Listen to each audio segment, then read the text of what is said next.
ఈరోజు కాలిన గాయాలైతే ఎటువంటి ప్రథమ చికిత్స ఇంట్లో చేసుకోవాలి అనే విషయాన్ని చూద్దాం. మనం చిన్నపిల్లల్ని ఎత్తుకొని వంట చేస్తూ ఉంటాము. వాళ్ళకి ఏదైనా వేడి వస్తువు తగిలి కాలడం జరుగుతూ ఉంటుంది. లేదా వేడి టీ గానీ, కాఫీ గానీ, వేడి నీళ్లు గానీ, పాలు గానీ, కొన్నిసార్లు ఆయిల్ గానీ, లేదా టపాకాయలు కాల్చేటప్పుడు కూడా చిన్న చిన్నగా కాలిన గాయాలు అవుతూ ఉంటాయి.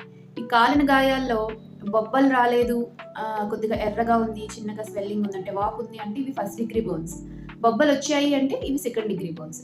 అయితే ఫస్ట్ డిగ్రీ బర్న్స్ అయ్యి అంటే బొబ్బలు రాలేదు అని అంటే, బొబ్బలు వచ్చినా సరే అంటే ఫస్ట్ డిగ్రీ అయినా సెకండ్ డిగ్రీ అయినా మనం వెంటనే ఆ ప్లేస్ని నార్మల్ టెంపరేచర్కి తీసుకురావాలి. అందుకు మనం కాళ్ళు చేతులు శరీరంలో ఏ భాగమైనా సరే ట్యాప్ వాటర్ కింద ఒక 20 నిమిషాలు ఉంచి 10 నుంచి 20 నిమిషాలు ఉంచి దాన్ని మనం నార్మల్ టెంపరేచర్కి తీసుకురావాలి ఫస్ట్. అంటే వెంటనే నీటిలో చేయి పెట్టడం కానీ లేదా కాలు పెట్టడం కానీ ఆ శరీర భాగాన్ని నీటిలో పెట్టడం చేయాలి. ఒకవేళ నీటిలో పెట్టలేకపోయినట్లయితే ఫస్ట్ ఆ శరీర భాగాన్ని కడిగేసి, ఒకవేళ చారు లాంటి పదార్థాలు పడినప్పుడు మైల్డ్ సోప్తో నార్మల్ వాటర్తో కడిగిన తర్వాత ఈ తడిగుడ్డని తడిపి ఒక 15 నుంచి 20 నిమిషాల వరకు తడిపి వేస్తూ ఉండాలి దాని మీద శుభ్రమైన తడిగుడ్డని.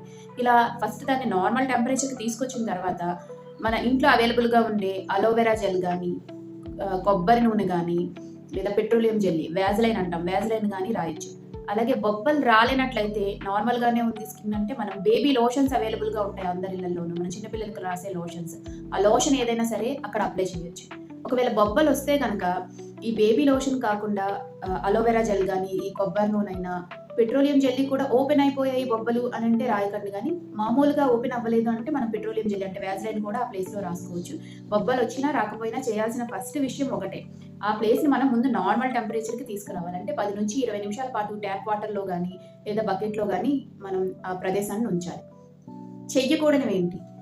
చాలా మంది పసుపు పెట్టడము, టూత్ పేస్ట్ పెట్టడము, లేదా ఐస్ ముక్కలు పెట్టడం చేస్తుంటారు. ఇవి చేయకూడదండి.